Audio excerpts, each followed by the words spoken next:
Hey everyone, welcome back to the channel. In today's video, I'm going to show you how to make smooth zoom plus shake transition in CapCut. It's really simple and easy. So first of all, open your video in CapCut as you can see here, and then simply tap on this animations and come on this in, and you can see this one here, zoom in. Just select this, zoom in here.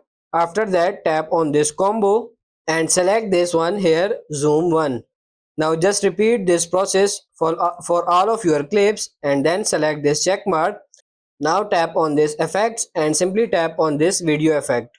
Scroll to the right, tap on this nightclub, and you can see this one here, shake. You have to tap on this shake, tap on this check mark icon, and you will see this kind of result. As you can see, zoom in plus smooth shake. So you have to repeat this process in all clips. Just repeat this process in all clips and you will get this kind of result. So that's pretty much it for this video. I hope this video was helpful. If it is, like it and subscribe to the channel. Thank you.